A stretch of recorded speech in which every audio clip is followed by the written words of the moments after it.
पसंद है काहे चीज़ समाज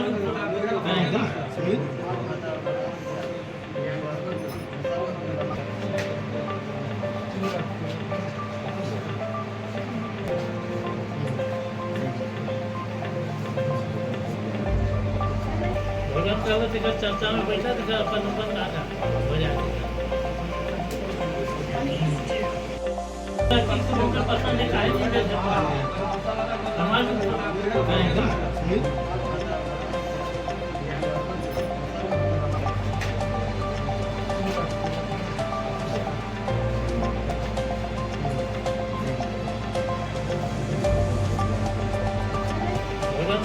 चर्चा में बैठा तो अपन आता हो जाए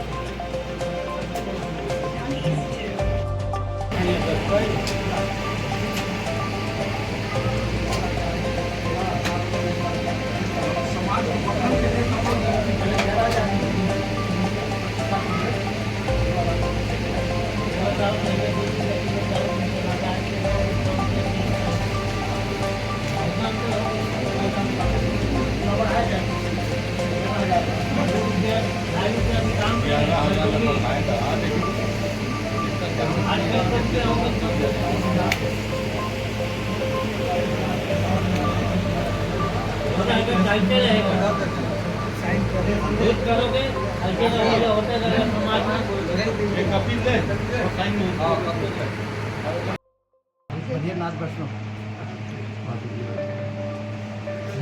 आप लोगों का जो क्या उद्देश्य है यहाँ पर जैसे मीटिंग कर रहे हैं?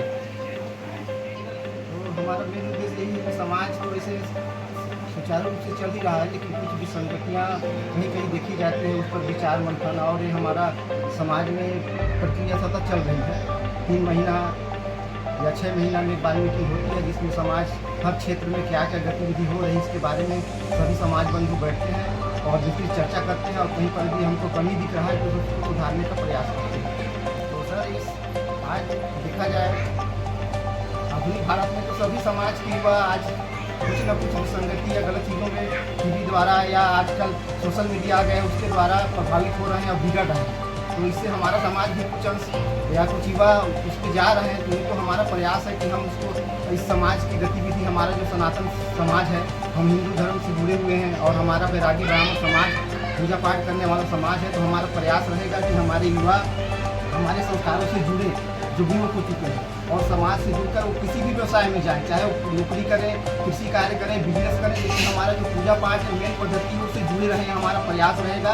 और आने वाले वर्षों में हम लोग उसके लिए उपनयन संस्कार या ऐसे कुछ कार्यक्रम सरगुजा में करने की योजना बना रहे हैं, प्रभावित हो और वो समाज से जुड़ सकें। तो ये बहुत ही जटिल समस्या है सभी समाज के लिए। हमारे समाज में भी कुछ 10% 20% युवा ऐसी गलतियाँ कर रहे हैं। तो हमारा प्रयास है कि ऐसे युवाओं को समझाना और इनको एक दंड, बिना दंड के कहीं भी कोई भी कार्य संभव नहीं हो सकता। तो हमारा सोच है कि कुछ ऐसा समाज के तरफ से वरिष्ठ जनों से मिलकर एक दंड बनाएंगे, दंड संहिता बनाएंगे, उसमें कुछ नियमावली रहेगा। यदि कोई हमारे समाज का युवा हमारे समाज से अन्य समाज की किसी लड़की से शादी कर रहा है तो सामाजिक दंड उसके लिए निर्धारित किया जाएगा। और इसको तो हम लोग चाहते हैं कि पूरी तरह से रोक लग जाए, लेकिन क्या है कि संविधान इस चीज़ को बढ़ावा देता है और समाज इसको रोकता है। तो हमारा प्रयास है कि समाज से जुड़े रहें। तो समाज में जब जुड़ेंगे तो ऐसे कार्य करने से सोचेंगे और उनके लिए हम एक नियमावली बनाने के लिए प्रयास रखें। जब आप ठोस कोई उपाय नहीं करें, क्या लगता है आपकी संस्कृति आगे बढ़ पाएगी? जैसे बड़े बुजुर्ग लेके आए हैं आप तक पहुँचाएँ, क्या आप उसको बढ़ा पाएंगे? बढ़ाने का एकदम प्रयास कर रहे हैं और हमारे जितने भी युवा हैं उनको भी जोड़ने का प्रयास कर रहे हैं। हमारे समाज में भी आप देखेंगे तो अधिकतर समाज के सदस्य या कार्यकर्ता बने हुए युवा है। मैं भी हमारे बैरागी समाज का मेरे को प्रवक्ता बनाया गया है। मतलब हम लोग चाह रहे हैं कि हमारा संगठन ऐसा हो जिसमें वरिष्ठ जन भी हों, युवा भी हों, महिला हों। अब तीनों जब मिल के काम करेंगे तभी समाज का सुधार संभव हो पाएगा। जमीनी विवाद आपसी जैसे आपके पटदार में भाई रिश्तेदार में आता है या फिर किसी आपके समाज का ही आता है, तो उसको कैसे, क्या चाहेंगे आप पुलिस थाना कोर्ट कचहरी में जाए आप खुद निपटाएंगे? और ये निपटाएंगे तो कैसे और क्या सजा देंगे? चाहेंगे कि हमारा समाज में कोई भी ऐसा मामला यदि आता है समाज के अंतर्गत, तो हम चाहेंगे कि वो समाज में ही निपट जाए, क्योंकि एक बार कानून प्रक्रिया में जाने पर एक तो विवाद बढ़ता है, फिर दोनों परिवार के मध्य दुश्मनी बढ़ेगा और इसमें मर्डर तक की समस्या उत्पन्न हो जाती है। तो हमारा हमेशा प्रयास रहेगा, कहीं पर हम सुनते हैं ऐसी घटना तो हमारा टीम वहाँ जाने का प्रयास करेगा, उनको समझाने का प्रयास करेगा कि आप गलत कर रहे हैं, एक ही दो ही जमीन से कुछ नहीं होता है, लेकिन अगर आपका भाई अगर साथ रहेगा तो समाज में आपको कोई आगे बढ़ने से नहीं रोक सकता। ऐसे कुछ योजना बना के समझाने का प्रयास करेंगे। उसके लिए ठोस कार्रवाई नहीं करेंगे, मतलब कानूनन कार्रवाई करेंगे, कानून समाज के अध्यक्ष तो समाज से बाहर जो जैसा करना होगा, कोई तो नीति हो जिससे वो डरेगा।